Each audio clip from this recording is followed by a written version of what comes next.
Spring streetscape standards and the Silver Spring green space plan. And he has a lot of knowledge in this area. So tonight he's going to start out by giving a brief presentation to show you and visualize how this area has transformed and evolved over the past few decades. And then we want to hear from you. So while he goes through the presentation, feel free to put your ideas and thoughts in the chat. There should be a toolbar at the top of your screen with a little show conversation bubble. You can put your comments and thoughts in there. And then at the end of the presentation, we'll have a discussion, we'll answer questions, and we'd love to hear your thoughts and ideas, again, for the future of what you think this area should look like. I'm going to turn it over to John now. Thank you, Leslie, and good evening. Again, my name is John Marcoline. I'm a landscape architect and urban designer at the Montgomery County Planning Department. Tonight, as Leslie indicated, I'm going to talk about downtown Silver Spring, specifically the area bounded by Colesville Road, Georgia Avenue, Wayne Avenue, and Spring Street and Cedar Street.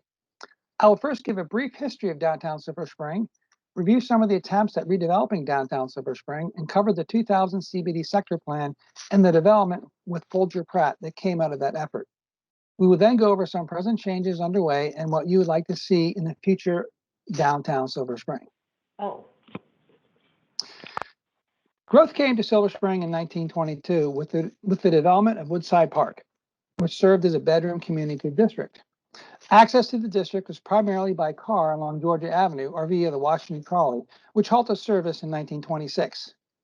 In 1938, one of the country's first shopping centers with a street-facing parking lot, the Silver Spring Shopping Center, was built in downtown Silver Spring, and you can see that here in the upper right-hand corner.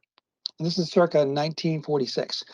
By the 1950s, downtown Silver Spring had become a major shopping destination for the region, with department stores such as the Heck Company, JCPenney's, and Sears and Roebuck Company. And you can see this image shows downtown Silver Spring in the 1950s. And this is the Silver Spring Shopping Center, the Sears and Roebuck, and JCPenney's over here. However, in the 1960s, the Wheaton Mall opened just 3 miles north of Silver Spring and began siphoning off much of Silver Spring's business, starting the slow decline of downtown Silver Spring. Between 1987 and 1996, developers proposed plans for several enclosed mall concepts. In 1995, proposal planned a $500 million 27-acre mall on 4 blocks of the downtown. It included a mammoth entertainment complex with a wave pool, a roller coaster flying through an amusement park named Galaxyland. This proposal was rejected due to negative community reaction, government skepticism, and a failure to attract private sector investment. In the late 1990s, the Montgomery County Planning Department created the Silver Spring Sector Plan. The sector plan states, the downtown core will reemerge as a center of the community with offices, shops, restaurants, and civic uses arranged along landscaped, pedestrian-friendly streets. This vision guided the development of downtown redevelopment. And this image is of the downtown Silver Spring under construction in the late 1990s, early 2000s. This is Georgia Avenue here, and Colesville Road, Wayne Avenue, and Ellsworth runs through here. And this, where my pointer is, that's where the Civic Plaza is today. The sector plan made a recommendation for a public open space in the downtown that could accommodate community activities, commemorate Silver Springs veterans, and relocate the civic functions of the Armory to a civic building. Temporary artificial turf was installed at Veterans Plaza until a final design was approved and built. And this image shows the artificial turf that existed there until 2010. And this image down here in the lower right shows the plaza as it exists today with the civic building and the pavilion and where the ice rink is in the wintertime. As part of the plan, the county approached Folger Pratt and the Peterson companies. These developers had experience working in downtown redevelopment, especially in the Washington, D.C. area. Folger Pratt, working with the planning department, formed a vision and plan for downtown Silver Spring that residents, businesses, and decision makers could embrace. Public involvement played a key role. The sector plan identified 4 community goals that were articulated in focus groups and public workshops. 1, plan recommendations and development projects should be market-oriented to ensure a long-term revitalization. 2, Silver Spring should be an active place with mixed uses attracting people at all times of day, week, and year. 3, Silver Spring must be an attractive place, an upgraded urban environment that will attract private investment. And 4, local, state, and federal governments must commit public resources to support and leverage private investment. Silver Spring downtown is organized around Ellsworth Drive. Silver Plaza at the west end of Ellsworth Drive, featuring an interactive fountain and a set of art stairs, functions as Silver Spring's town square. At the other end, Ellsworth Drive's at the other end of Ellsworth Drive is Veterans Plaza, a mall with a glass pavilion that provides shade during the summer months and a popular ice rink in winter. So in this plan, done for the master plan back in 2000, this is Silver Plaza, and this is the proposed Veterans Plaza site. Obviously, it's different than this plan, but this was a conceptual plan that we used.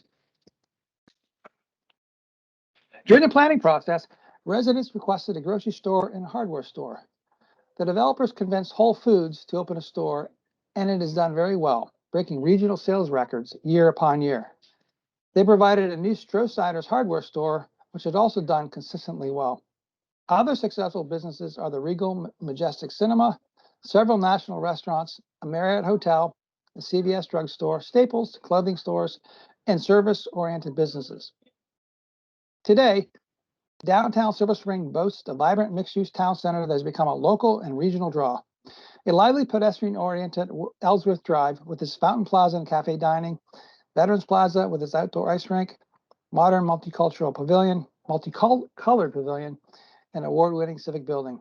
For more detailed information on the history of development of downtown Silver Spring, see the article in blue that I wrote back in 2013, and it gives a lot of information and detail, and much of this presentation was drawn from that. The 2000 Silver Spring CBD Sector Plan made general recommendations for downtown Silver Spring. They are designed to contribute to the greater urban environs. Development should be mixed use, retail, entertainment, office, and hotel project. Under these recommendations, a developer may apply to the planning board to amend and approve site plan in order to make renovations or changes, as in the case of the Fountain Plaza and Ellsworth Drive proposals shown here. So now we'll move on to the discussion section, and we'll open it up to questions. And basically the questions are, the sector plan update underway today will define the recommendations for the next 20 years. What would you like to see happen in downtown Silver Spring in the next 20 years? And what we'd like to add or change. So with that, we'd like to hear from all of you, and I'm going to help moderate for John so he can answer questions.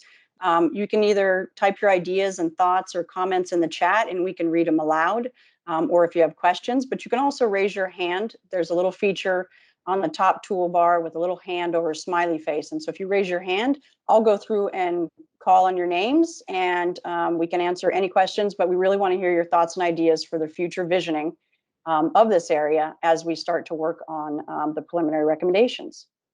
So I'm going to start with Brian. Your hand is raised. I'll start with you. Thanks for joining us tonight. And if you can unmute yourself, Brian. You're still muted. You're still muted. Yeah, if you can hit the mute button there and unmute yourself. There you go. I was wondering what happened with the plan to let Ellsworth Drive go to the developer and let the developer do what they want on that portion of the street. I'm particularly concerned about the use of artificial turf, which is very environmentally unfriendly, terrible for stormwater, essentially unrecyclable. No dump wants to take it. They don't know what to do with it. So I'm wondering what the plan is related to that. Sure. So that development plan that came through the planning board was approved last year, the one that you're referencing with the turf for Ellsworth Drive and abandoning that right of way for pedestrian, cycle, and public use space. That plan has been approved by the planning board. So at this point, they would be eventually moving forward with that. So tonight, what we really want to do is hear from you about the vision over the next 20 years, because as far as that plan is concerned, that plan has been approved and is going to be moving forward. So I hear what you're saying is for the future going forward, you would like to not have artificial turf because of the environmental and issues associated with it, as well as the health issues associated with it. So I think that's a really good point that we could take down as part of the visioning and the preliminary recommendations for this plan, of what we're going to take to the planning board in the fall, hopefully. So I think definitely hear your points there. But we don't want to spend tonight revisiting the past regulatory case because it has been approved, but I'm happy to talk to people offline about that afterwards if need be. Thank you. Jane Lyons, your hand is up.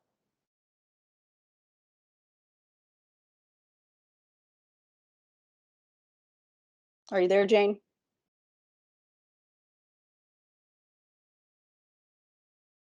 Can't seem to hear you, Jane. Yep, There you go. I heard you pop in there for a second. Can you hear me all right? Yes. Now we can. Now we can. Thanks for joining us. Sorry. That's Having okay. technical difficulties. All right. Yeah, I think I'd want to echo Brian's concerns as well. I mean, a lot of people, including me, have been really upset with what's been happening with this area over the past year, with the plans for the future, with artificial turf, making it more difficult for the skateboarders to access that area. And so all of those plans, I think people were righteously upset about. And then with what's happened with it being open to cars again. And so I think there's definitely a lot of concerns that I share about having this really important public space be privately owned and operated. And I guess what I would want to see is it remain a place that people can come and congregate, and that prioritizes the things that we all care about, including sustainability. So things like artificial turf, I would also not be in favor of. And having it be a place where lots of different types of people can come and congregate, including young people. So I do think that having a space for young people, whether that's the skateboarders and whatever else, is really important. And then having Veterans Plaza continue to be a place that has lots of different programming. I really like all the festivals that are there. And having the farmers market, and sort of, all of those public uses I think are really, really important. So I guess those are just the thoughts I had to share. No questions really. No, that's great. No, that's what this is visioning. We're in the visioning phase. That's great. And I think I did hear or saw a sort of press release that they were going to be closing Ellsworth Drive back down to pedestrians and cyclists. I know they had opened it up during the pandemic so that people could park along it for the restaurants were there for quick pickup and carry out. So we've heard a lot of concern about that. And I did see some kind of release from the development company that they would be closing that back down to pedestrians. I don't remember the date, but I'll look it up. Yes, that's already happened. That happened May 10th. May 10th. Thank you. Thank you. Thanks. So Robert Marriott, your hand's up. Thanks for joining us. Oh, thank you for having me. I'm looking forward to being back in the area after 25 years now. Oh, wow. Great. Yeah, great to have you back. One aspect of the past planning process has been the focus on ensuring incentives for commercial investment and development in the area. And while that's been successful in this immediate zone, one aspect of the footprints of the buildings in the area is that they are frequently fit for purpose. And there is concern, especially following the pandemic, about the long-term viability of some of these fit for purpose constructed footprints. One thing I might want to look at in the plan going forward for the next 20 years is to consider how zoning or incentives might be aligned to ensure that the area can continue to be commercially successful without necessarily creating potentially severe burdens if particular businesses or modalities, movie theaters come to mind, wind up not being successful and creating a lot. Great. That's a great comment. We will be looking at that this summer as part of our kind of zoning toolkit and incentives that we've used for other downtown areas in the county and around the region. We'll be looking nationally as well as other examples. So I think that's a great point. Thank you. Thanks. Brenda Freeman, your hand's up, Brenda. Thanks for joining us. Brenda still made it. Okay, well, I have a couple of concerns which I did express, is that I would like to see, as has been mentioned, some more green space. Okay. No astroturf, and not to give developers control of public spaces, because I think it is one thing where they do then, have incentives for fit for purpose, but also there are many small businesses which, in this rush to have developers which are local and need to be considered. They may not necessarily be as competitive as the big boys, the Whole Foods owned by billionaires and what have you, but they contribute a lot, I think, to the uniqueness of Silver Spring, and I would like to see that go on in the future. Now, talking about Veterans Plaza, some of the music, when I go down there, and these booming voices, untrained, unskilled, you have sometimes the people singing on one side of the street, then you have the Hare Krishna. There's this kind of a noise competition, which is unpleasant if you're just trying to waste through. I'm rushing through. And so, are there any requirements, or just anybody who applies can get in there and make as much noise as they want, or which they are calling music? Some people have even been beating on garbage cans, which I wonder about. So I would like to hear what is the future of that, the music, and that, how is that being looked at? That's something we can definitely look at, and in partnership with our regional services center, we can work with them on, noting community concerns around how people are permitted to use the Civic Plaza and spaces like that for the future in regards to this sector plan moving forward. So I think we have heard similar comments to that in the past as well. So that's something that we can partner with them on and come up with some thoughts and ideas, and then also hear from them of what's the structure for how people get permitted to be able to use the space. Oh, thank you. Thank you. I'm glad to hear that. Anybody else? Anybody else have any thoughts, ideas for the future of this area? Robert, did you have any other thoughts, or is your hand still up from before?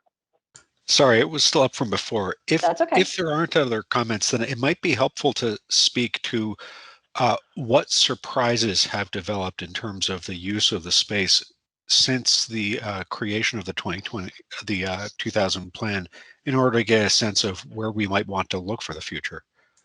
Good question. Sure, good question. John, you want to? Well, what surprised? I think the biggest change that we did not anticipate was Discovery Channel headquarters leaving. I know they've revamped the space, and we have two, three more tenants in there, and I'm not sure how that change affects downtown Silver Spring. The other surprise, perhaps, was even though this is not downtown Silver Spring per se, this is the transit center. Back in 2007, when I first started working at Park and Planning Commission, there were plans by Folger Pratt, I believe, to build a hotel, office, and residential complex right around that transit center. And with some of the conflict that took place with the construction of the transit center, and now the Purple Line, those ideas went away. And so that's an empty space that we have to design. It was never intended to be empty, but this is our opportunity now to do that, and during the visioning session. So those are two surprises. Regarding Ellsworth itself, I think it's done very well. That's not a surprise. It's done well as planned, and I think maybe one of the surprises was Whole Foods store. When the developer, Folger Pratt, had to convince them to come in, they were very skeptical. about coming in, and I was surprised that actually they're one of the best performing Whole Foods That's true. in the region. And also the Stroh-Snyder store, that's also done very well. So that I would say that's a sort of an economic surprise. That's a good one. So those are 3 or 4 there that I can think of. Leslie, do you have any other unexpected changes? I think those were. I think you're right on there with since the 2000 plan. Yeah. Did anybody else have any other thoughts or ideas? And Atara, you can jump in as well. Brian, your hand's up. Yeah, go ahead. And then I'll sort of ask a question in a different way, and we'll see if people have other ideas. Yeah. Brian, go ahead first. Yeah, with the mention of Discovery Place, that reminds me, I would hope that, and Brenda's comment about green space, I mean, you're all familiar with the so-called green public space around Discovery, which is the most unwelcoming space, green space to the public. I would hope that when such future green space is mandated as a public amenity, that would be much more, the design would be required to be much more welcoming to the public, so they know that they're welcome there and that it's more friendly and someplace they can enjoy, as opposed to now you almost feel like you're going into you wonder if you can even go in there because it seems like it's just a private space. I really think that was a dropped ball, frankly. Are you talking about the most recent one or the older? Yeah, I was just going to say it was just renovated. So are you talking? I'm not familiar with. I haven't. Okay, it's changed. Okay, it's yes. So when it was the Discovery building with the fence around it and the it had lush landscaping, all of that. You're right. It wasn't evident that it was public space. They've now since completed a renovation both on the backside and the corner at Wayne, where I believe they've opened it up since I've been there. Yeah, it's open. So take a look, take a walk down there and see what you think. Let us know. Definitely let us know if you think it's an improvement or not. Well, to answer your question, it sounds like it's definitely an improvement. The question is it really a welcoming space? Right. Yeah. Yeah, we'd love to hear your opinion. You bring up Jane? an important point. I like to add that we have thought then we'll about go to Jane. The sector plan, the idea of adding some stronger design guidelines for public spaces. And Tara, if you want to talk about that a little bit more. Yeah, I was actually going to say, Brian, that it's a great point. And before I answer that, I would say just to frame the question that we were asking, to sort of add to the question. So just to make sure everybody sort of understands, right, when in the sector plan, even if this, the properties that make up Ellsworth Place and the surrounding retail area is always owned by Folger Pratt for the next 20 years as well. Once we pass this sector plan, whatever we write in this sector plan guides the changes, in 15 years from now, they're going to decide it's time for like a new update, right, to Ellsworth Place or that'll be a whole nother, new, you always want to make it look fresh, and developers always property owners want to keep things different so people don't get bored of the place. So, this is in the sector plans, our opportunity to, add recommendations and even guidelines potentially for what comes next. What comes next, exactly. And so, like what the plan that was just approved was compliant with the previous sector plan. The previous sector plan didn't say anything about no artificial turf, for example. But in this coming sector plan, we can we can have a new opportunity to write recommendations so that when that next update comes around, even though they're still the owners of the property and it's their own property, when they do an update or a refresh, it has to comply with the intent of the sector plan. So that's what the opportunity here is. And I think one of the reasons why we wanted to have this conversation is because it is, people talk about this place as the heart of Silver Spring. And, there's a lot of there's still a potential for us to have an impact on what that space looks like, even though it's privately owned. And that's why I said put your visioning hats on, because tonight is about us wanting to hear your thoughts about what we should put in the plan now going forward in the future. Okay. And to get to Brian's point actually about public spaces, Brian, that's something we have been discussing at length on our team internally, in that, a lot of times in previous plans, we've focused on the green spaces that are controlled by the public entity, right? By the Parks Department or by the county. Well, it's really easy for us to write recommendations about those. That's one of the easiest things for us to write about because we're writing about we're working with parks to develop recommendations for their own property. So of course, they often eventually get fulfilled. What we haven't looked at before so holistically as we will in this sector plan is what's the whole green space network in Silver Spring, including the 42 or 47, I lost count already, privately owned publicly accessible spaces.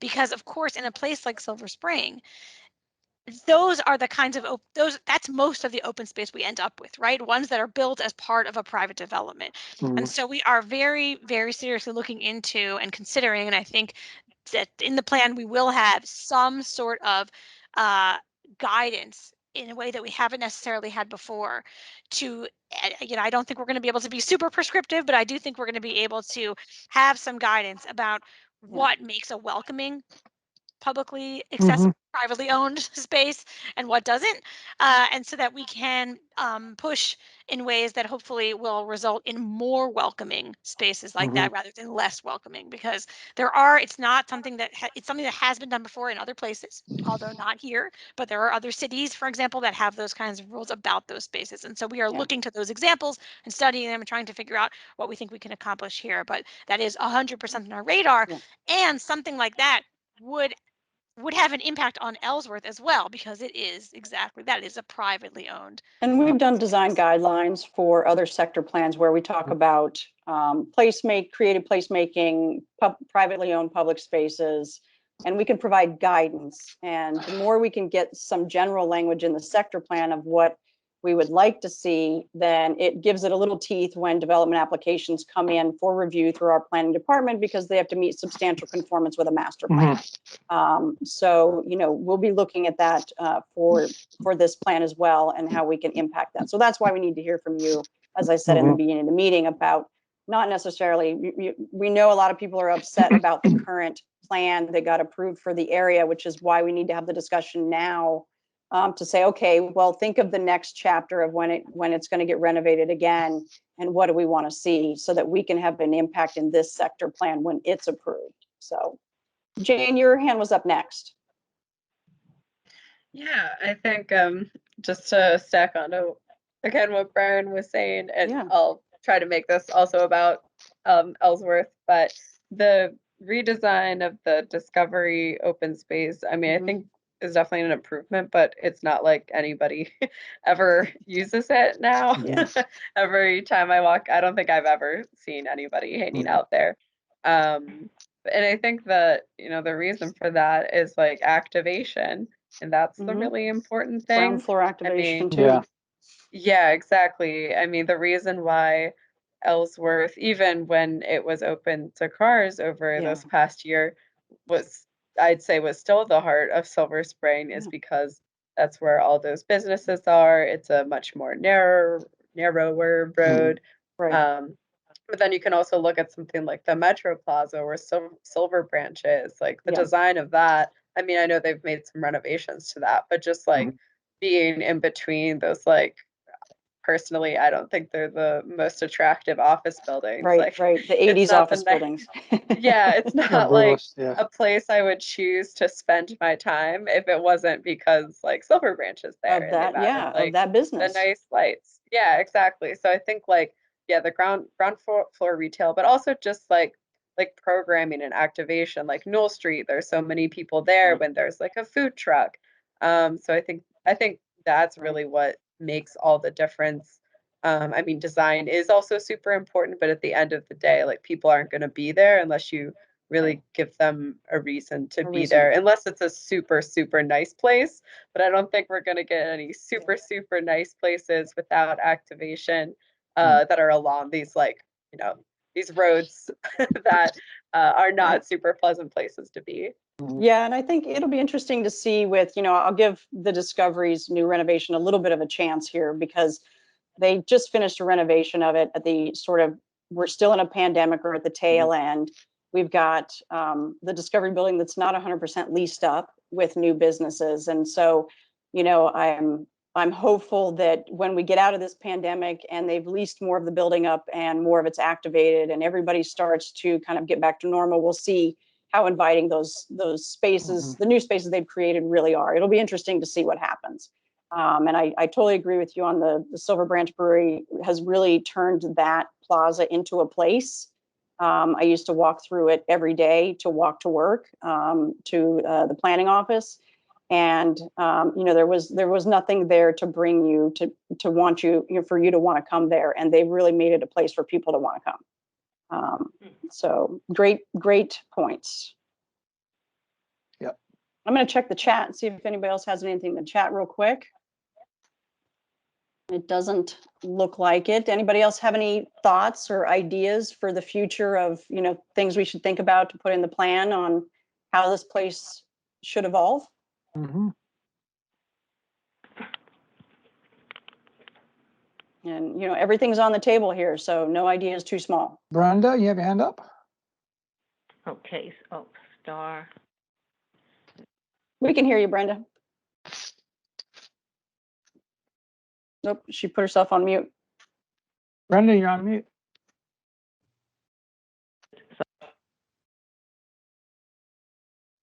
Okay, I would like to see more use of natural materials, trees and green plantings, other than some of these kind of sculptural things that are taking space from the green. I noticed that they, what is it? Where my eye doctors is on. Yes. Yeah. They put this big, I don't know what it was. It's supposed to look like some kind of metal flower, but it would have been much nicer to have a tree. And I see that happen in other places where trees have been chopped down to put up a sign saying, like "Welcome to Silver Spring" or whatever. And so I think that if that could be encouraged, not to use metal, but to actually go green. Yeah. Okay. Go green instead of public art. You're thinking. Yes. The new public art is. Well, public art is okay, but I would, maybe you would have a tree and then some little public art, but not the public art. Okay. Gotcha. Understood. Yeah. Good point. Jane, before I go to you, I was just going to ask, I see some others on the call and just want to give them an opportunity if they wanted to speak. If you don't feel comfortable speaking out loud, please definitely put your thoughts and ideas in the chat, because we don't want to miss out on anybody's voice, whether it's written or verbal. Go ahead, Jane. That made me think of something that I learned at one of the other visioning sessions about that parking lot being part of the historical designation, which my understanding is it can't be changed. So I guess because it really does kind of act as like the entrance to this heart of downtown Silver Spring, to go through like that little area, like in between Red Lobster and everything. If you're walking like from the metro, like that's probably how you're going to enter. So I guess I just wanted to kind of bring that up, that like, I guess it sounds like it might be very difficult to change, but just having that as a parking lot is not the most like friendly and welcoming. No, exactly. And you're right. It is under an existing historic preservation easement with the Maryland Historic Trust. They do allow alterations to the area in a limited capacity. And the developer is proposing or has proposed through their approval to remove a handful of the parking spaces that were closer to the building, in order to construct temporary kind of raised wooden platforms for outdoor seating. It's kind of like a wood deck with planters and outdoor dining and seating. So that was the idea under the current approval of what the alterations that they were limited to, that the Maryland Historic Trust and the Historic Preservation Commission gave them approval for. But there's limited alterations that can take place, but they have been pretty flexible in working with the developer and trying to do something and reduce the number of parking spaces to translate that into some more public outdoor seating. And I'll just add to that I think, what we learned from our own historic preservation staff They sort of are optimistic that as time goes on, we'll be able to make perhaps some other sort of alteration to that space that while it's still, I think that the easement is going to prevent true development there. But if what they're trying to, you know, part of the reason that that is preserved, as I think we discussed in the other session, but for those who don't know and who weren't there, part of the reason that's preserved is because that shopping center at that location, where like the Panera is and the eye doctor, and you can sort of, if you stare at that, you can see the shape of the shopping center, right? You can see how that was. I think it is in one of John's pictures, right? That shopping center is one of the first Of its kind. car-oriented shopping In the centers of its country. kind, with the parking in front, like in the country, certainly in Yeah. the region, even in the country. So while to all of us that seems like, so what? Because we no longer value those types of shopping centers as something that belongs in an urban fabric.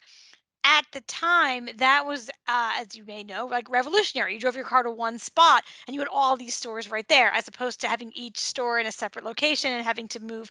This was, a whole new level of convenience driven by the fact that people have cars and this is how they're going to shop in the future. So, you have looking at it from that historic perspective, while there is an easement over the parking lot, and yes, it is probably it is in the 20 years of this plan, it's not going to happen that we're going to get a building there. My understanding from our historic preservation staff is that as it's it's about being able to see the form of what was there before, to understand the history, so you can understand how kind of, it speaks to the level of retail destination that Silver Spring was at the time, that it got the first one of these that was so forward thinking at the time, which to my mind means that there may be room for figuring out how to make that more of a welcoming public space, which I think actually Folger Pratt is trying to do in like this really small incremental way. With the And wood decking and the sometimes, platforms. right, Yep, and sometimes over the asphalt. with the kind of with transformation of kind of closely guarded historical places, it's like really small and incremental, but eventually you can sort of move the needle a little bit on what is still appropriate and still counts as preservation, but where it can maybe be a more sort of not a doesn't need to be a parking lot for cars. Maybe we just need to see that it was one or something. We'll see. I mean, they've already removed a lot of car spaces in their plan. So I think after those decks are built, and we'll see if it activates the space at all, and if more people want to hang out there or eat there, that might, that might pave the way for the next step. So I think we are going to try and think a little critically about that in this plan, sort of keeping in mind what the intent of the preservation was, while acknowledging that, like, that's a terrible entrance to Ellsworth Place. We all We know just that. can't cover up the architecture in Right. front of. It's about the Exactly. storefronts That and the architecture is architecture. also preserved. The limited alteration that I talked about from the easement, as we were saying, we could maybe think a little bit outside the box, like Folger Pratt is trying to, of changing that sort of two-dimensional surface to make it more of a public space. And I think that's where we're leading to, what we're going to continue to think about. And we'll work with our historic team as well as the Historic Preservation Commission on any kind of thoughts and ideas that we may have. Anybody else? Go ahead, John. It was interesting to note there in this image, there is a building in the middle of it. There was in that image. So, you could add a small building back in. Yeah. Just an aside. Any other thoughts or ideas? I don't see any other hands up right now. These are all great. We thank everybody for expressing, your concerns as well as your vision. This is Brian again. Sure, Brian. What I'm about to say may not be popular with some fellow Silver Spring residents, but I would really love Silver Spring to be very much of a bikeable, walkable community, more so than it is now. And I think the way to do that is to somehow try to slow down the traffic on major thoroughfares like Wayne and Colesville. And one way to do that perhaps is, at least on Colesville, it'd be great to have a dedicated lane for buses. And it's funny how comments other people have been making just bring to mind things that are needed. Yeah. More trees that we can have.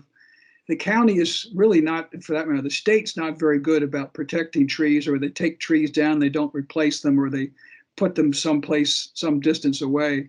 it took legislation this last session to finally force the county to put trees back near where the purple line is, where they were taken down. I would hope as a part of making this a walkable, bikeable community where you slow down or perhaps narrow major thoroughfares like Colesville and Wayne, but you might, the intent therefore is to also make transit much more the focal point, and as much as you can make it, to use the word that's been used tonight, activate the spaces around the transit points, such as the library, where the purple line will be, more around the transit center where you can go 1 block away and see that nice brewery outdoor space, but more that we can have small restaurants and small businesses around metro, around transit. The more walkable bike, and the more that we focus on biking and walking, which they've done a step or two towards that in Silver Spring already. The more that we can do of that, the better, the more welcoming the space is. Yeah, making our streetscapes more pedestrian friendly. Yes. Exactly. And as part of that, when you talk about the streetscapes and making things more pedestrian friendly, as part of this sector plan, John worked on the Silver Spring streetscape standards, and I think there's some things that maybe we can incorporate into that document. It is a living document that we said we would update as part of this plan, and so those are definitely some additional things that we could also think about that may go into that document as well. Great. Yeah. Thank you, Brian. Yeah, thank you. Anybody else have any more thoughts or ideas, questions, comments? Let me check the chat real quick here.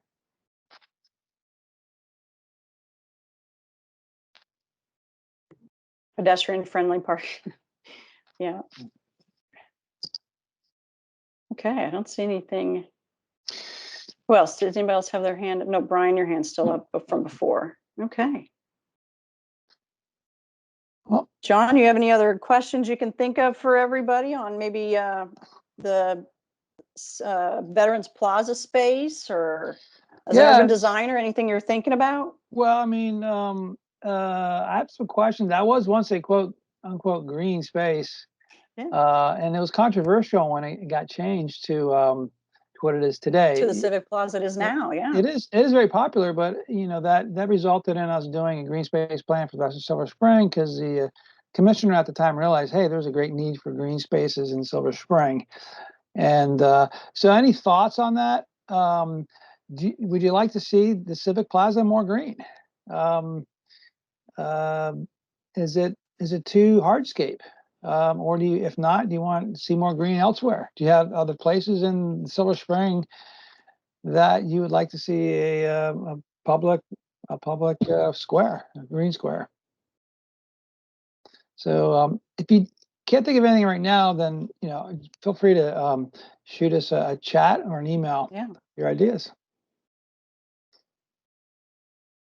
Yeah, no, it's a good question. Going from a hardscape plaza to more of a green space, there are two types of different spaces. So, and different activities and can happen in those spaces. They're programmed differently a lot of time. So it's a good question. Yeah, I think maybe that green AstroTurf Ellsworth might have been recalling that green space down there, and because that was highly popular. I remember going down there in the afternoon; it was full of people, and I thought, "Wow, it's simply a piece of AstroTurf, but everybody loves it." So we kept thinking, "What if it was just grass? It'd be even better." So I mean, it's too bad that they didn't make it grass, but grass is hard to maintain and takes a lot of work. Costly, yeah. Costly. So, anyways, your thoughts are welcome. That's it. Okay. Well, we thank you all for joining us tonight. We thank you for taking the time. We are going to be having a duplicate of this meeting for next week because we also had a second important Silver Spring meeting tonight, which we let all of you know about when you registered, when the registration closed tonight. It looks like I got 2 more hands up though, so we've got time. Jane Lyons, your hand's up. Yeah, sorry. That's okay. Thoughts I come was when just they pulling come. up I'm just pulling up Google Maps to kind of Yeah. like be like, all right, what are like the else? places here? And I guess the place that comes to mind if we're thinking really big about the future, I think this would probably be very controversial and difficult to do today. But right behind, or like I guess right next to the Civic building and Veterans Plaza is the parking lot. Yeah. And that's a surface parking lot. Yes, Yeah. yes. Mhm. And so, I mean, if there's anywhere that could like, there's not too much room to expand the heart of Silver Spring, but if there was anywhere to do it, it would probably be that surface parking lot. And we do have a lot of parking garages in Silver Spring, Yeah. including right across the street.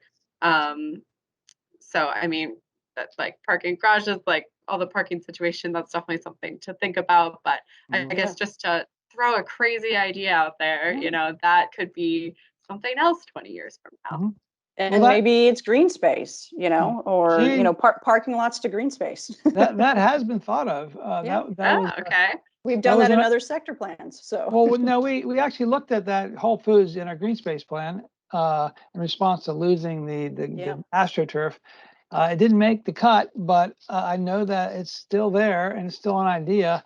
You would have to replace the parking and satisfy Whole Foods that they wouldn't lose business, but that's a valid idea. And then Well, even John, maybe Yes. not even in front of the Whole Foods, but closer to the Civic building before you go down the stairs. The whole parking lot that's in front of Stroh Snyder's to the Civic building is as well. Yeah. Because That there could is a be- garage across the street. I mean, as That's just right. somebody who's lived in downtown Silver Spring, We could take my a part husband of and I it. used to park in the parking garage and then walk over to the Whole Foods. So So it's not that far fetched. yeah, I mean, That's a good- parking lots and parking garages, you know, we kind of fair game. see those as opportunity sites. Yeah. That's a good comment, Jane. Yeah. Brenda, Thank you had your hand up. Did you have any other thoughts, Brenda? You're on. There you go. Go ahead. Oh, okay. Well, one of the things that I noticed, and I don't like to get so carried away with doing away with outdoor parking or the flat parking, which I really love. But I was walking down today down Georgia near the art store. I'm trying to think of that. It's very close to where the big Plaza fire station is Arts. now. Yeah, Yeah, Plaza Arts.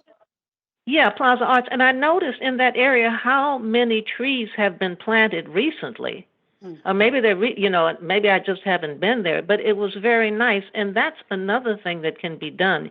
It's not necessarily always where you take, away because people like the Veterans Plaza. I guess they like the skating. But there's room for trees. I mean, the more trees that we put in, the greener that it is.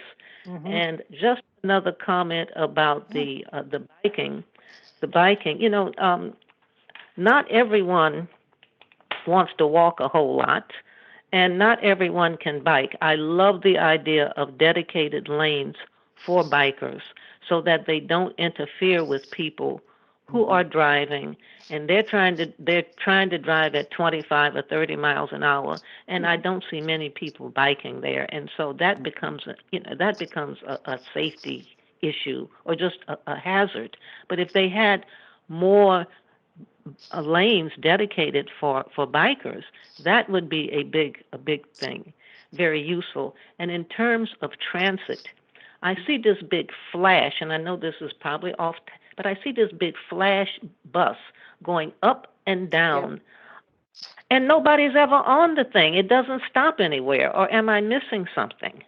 I think it's a shame to have something that passes to me seems more frequently than the little ride on or the regular Metro bus that it just says green belt or green some parking, and then it goes back to Silver Spring. That I don't know if it stops in between. If they could just turn it into a limited stop, that would be better than no transportation at all or a longer wait. So that's off topic, but just wanted to get. Yeah. Totally relevant. Okay, thank you. That is isn't that the BRT to Burtonsville? The Flash, Yes, yeah. Yeah. Yeah, the Flash goes to Burtonsville. And That's the BRT? yeah, That Yes, is that's the the BRT. BRT, and Brenda, it's the a flash bus. and has limited stop. The idea is to move people Yeah. quickly, and it's probably empty because of the pandemic and nobody's going down to work in Silver Spring. It's new one coming Oh, okay. down Colesville. It is new. It is for longer distances and getting people to downtown Silver Spring from outside the Beltway and sort of White Oak area and up Colesville. Also, John's right. We're sort of getting through a pandemic. It's brand new. And so there's probably not as much heavy ridership. Maybe when we get a little back to normalcy here, maybe in the next year it'll pick up. But your comment is definitely duly noted. Well, Yeah. it's kind of expensive thing that's happening right now, where at least they could get some more, people on the thing and more supportive if there was a little more ridership rather than just between 2 points that no one is going to right now. Yeah. No, we certainly hope it gets more useful. Gets more use. Robert, your hand's up. Oh, thank you. One of the great things about trying to think about planning in this part of the country is we don't have to worry about unpredictability in real estate markets in quite the same way we do everywhere else in the world, it seems. But one of the ramifications of that is that once the pandemic conditions end, we are going to have to anticipate a return to commuter traffic at prior levels, including demand for parking. I know that this zone in particular is remarkably well served in parking in a way that many others aren't. But I just hope that when we're especially thinking 20 years out, as all other pressures on the full region continue to develop in terms of density and transit, that we're careful to not overspend our parking capacity in the downtown region, especially adjacent to a new metro station, and that calculus should be kept in mind and not toyed with too much in the pursuit of what I agree are very appealing green space, pedestrian, and more unified transit options. It has to be able to keep pace with the ability of the rest of the region to accommodate it. Exactly. Good point. Nope. Yep. Great point. Okay, I'm going to check the chat real quick. And Tara, thank you Tara dropped in the links to our email addresses here, John, myself, and Atara. Again, Atara is our project manager for the sector plan. So if you guys have any other thoughts or ideas or comments, please definitely reach out to Atara or John. We will continue to gather information as we go through our visioning this summer. And I'll just add that if any of you are not on our e-letter, we've got 800 stakeholders on the e-letter, so hopefully you're all on there. But if you're not, you can either go to our website, which I just put in the chat to sign up, or I'll put the e-letter sign up link in, which is really easy. We just send emails when we have stuff to share. There's it's not super often, but we are going to send one next week that sort of sums up some important stuff about that just happened, in the plan, and what will tell you what's coming next. And anytime we are going to go to the planning board with any kind of presentation, we send an e-letter to let you know, so people know and can either tune in or watch a recording. Or so there, I just put the link for that, and so that's the best way to stay updated on the plan. So if anybody here is not already on it, that is the best way to stay updated. We will be. This is pretty much our last visioning event. I mean, Leslie said we're going to do this chat exactly again next week for people who wanted to go to the other meeting tonight about a different issue in Silver Spring. And so we just said we would do 2 of these to accommodate everybody's schedules. But after that, that's our last visioning event with the public. We've got a lot of work to do over the summer. We will be updating the planning board at least twice in the coming months. So that'll be an opportunity. And we'll send an e-letter about it. Also, the recordings are always online, and we'll explain how to find them on our website and in the e-letter, so you can see sort of our updates. And then sometime in the fall, we will be ready to talk to the community about our draft recommendations. So that's if you know anybody that couldn't make it tonight, and if you know they've got opinions or ideas or thoughts on this area of Silver Spring, let them know about our meeting next Wednesday. And it'll be a duplicate of this and help us get the word out. And it's up on our website already for registration as well. So thanks again for sharing your thoughts tonight. We really appreciate your time. Thank you very much. Have a good night, everyone. Okay. Okay. Bye-bye. Bye.